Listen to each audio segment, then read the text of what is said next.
ప్రతిపక్షంలో ఉన్నటువంటి వాళ్ళు ప్రతి ఒక్కరికి కూడా చంద్రబాబు గారి విజన్ గురించి మాట్లాడడం ఒక పెద్ద ఫ్యాషన్ అయిపోయింది అధ్యక్ష. చెప్పాలి అధ్యక్ష, వీళ్ళందరికీ ఈ విజన్ డాక్యుమెంట్ కళ్ళ ముందు నేను మొన్న కూడా చెప్పాను, మళ్ళీ ఒక రెండు మాటలు రిపీట్ చేయాలి అధ్యక్ష. విజన్ 2020 అంటే మాతో సైతం నమ్మలేదు అధ్యక్ష. ఎవరో ఎందుకు అధ్యక్ష, మేమందరం కూడా అప్పుడు ఎమ్మెల్యేలుగా ఉన్నాం. ఇది జరిగేదా, ఇది అయ్యేదా, ఇంత గ్రాండియర్ ప్లాన్ ఏంటి అనేటువంటి అనుమానాలు మాకు కూడా చర్చ జరిగింది అధ్యక్ష. ఇవాళ కూడా జరుగుతూ ఉండొచ్చు. వాళ్ళ కోసమే నేను సజీవ తార్కాణం అనేటువంటి చెప్పదలుచుకున్నాను. మేము సైతం ఆ రోజు నమ్మలేనటువంటి పరిస్థితుల్లో ఇవాళ కళ్ళ ముందు హైదరాబాద్ కనపడతా ఉంది. డెవలప్మెంట్కి విజన్ ఒక రింగ్ రోడ్ అంటే రింగ్ రోడ్ వస్తే అభివృద్ధి వస్తుందా, ఓ హైటెక్ సిటీ కడితే అభివృద్ధి వస్తుందా అనేటువంటి విమర్శలు వింటే నిజమేనేమో వస్తుందా అనేటువంటి అనుమానంలో పడ్డటువంటి ఆ రోజు పరిస్థితులు కూడా ఉన్నాయి అధ్యక్ష.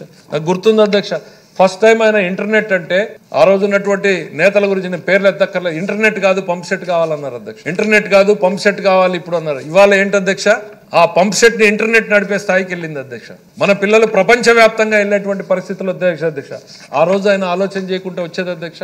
అందరూ హైటెక్ సిటీతో రూపు మారింది అనుకుంటారు అధ్యక్ష. కాదు అధ్యక్ష, నా ప్రకారం దానికన్నా ముందు ఆయన పెట్టిన ఇంజనీరింగ్ కాలేజీలతోనే రూపు మారింది అధ్యక్ష. హైటెక్ సిటీకి పునాదులు ఎక్కడి నుంచి వచ్చాయి, దాన్ని ఇంజనీరింగ్ కాలేజీలు ఏర్పాటు చేసి వాళ్ళ పిల్లలు బయటకు వచ్చే టైంకి వాళ్ళకు ఉద్యోగాల కల్పనకు హైటెక్ సిటీ ఉపయోగపడింది అధ్యక్ష.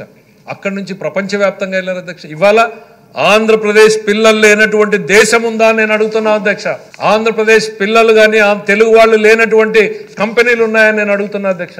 ఇవాళ ఈ సందర్భంలో గుర్తు చేసుకోవచ్చా లేదా అధ్యక్ష, ఆయన్ని గత పాలకులు ఒక అక్రమ కేసులో అరెస్ట్ చేస్తే 140 దేశాల్లో ఇవాళ ఆయన కోసం నిరసనలు జరిగాయి అధ్యక్ష.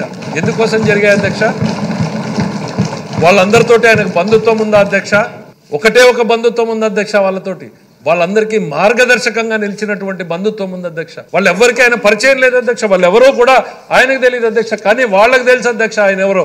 తమ జీవితానికి దారి చూపిన వ్యక్తి, తమ కుటుంబానికి వెలుగు నింపిన వ్యక్తి అనేటువంటిది వాళ్ళకి తెలుసు అధ్యక్ష.